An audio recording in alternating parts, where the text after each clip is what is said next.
Well, if you thought summer 2021 was hotter than ever, you'd be correct. Many locations around the world tied or broke heat records this summer.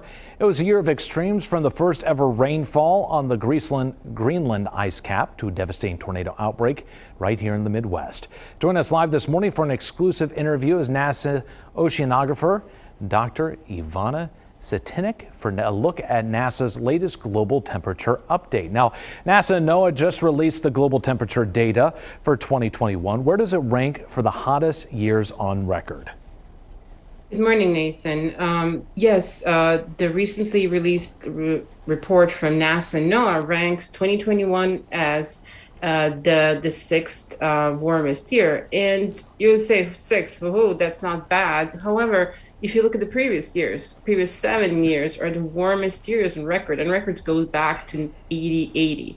So altogether, this year is just confirming a clear and continuous trend of the human-induced climate change. Now, last year, we saw quite a few disasters and extreme events, droughts, fires, hurricanes, and more. How do changing global temperatures impact those extremes? Well, as you're putting more heat into the system, first, as you're putting more global, these greenhouse gases, you're increasing the heat. And as you're adding more things, more energy into the system, you're getting more and more of these extreme events. So, for example, the droughts and heat waves they're seeing all across US, or like crazy rain events that we saw this summer in Germany, these are all the consequences that we see on the whole system as whole. And we're going to be continuing seeing these as we keep on going on this terrible warming trend. Now, how do these changes you're observing impact people in society? Yes, when you can think, well, I'm not on hurricane path, I don't care. However, all these things have impact on our livelihood. For example, the continuous drought can cause decrease of agriculture or aquaculture. So if you like your lobster, or if you like your corn or cherries, all these things might become more expensive or just completely disappear.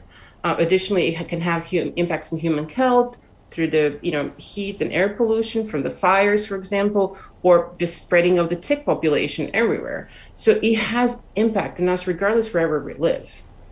Now, NASA and the USGS recently launched Landsat 9, and in just a few weeks, NASA and NOAA will launch the GOES-T satellite now this year. How does NOAA and NASA satellites help us understand our climate and weather?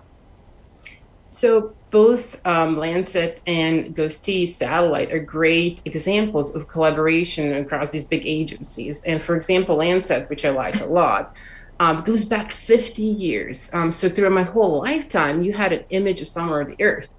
So we have continuous view on the Earth. We can actually observe how, for example, agriculture in the Midwest is changing as a function of time and as a function of changing climate.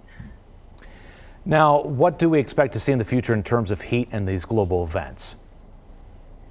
Well, if we don't change anything in the production of global greenhouse gases, we can just continue seeing what we've seen this year and probably augment it. We can see, more hurricanes, more droughts, more fires, and more things like that are like these direct or indirect consequences of the climate change.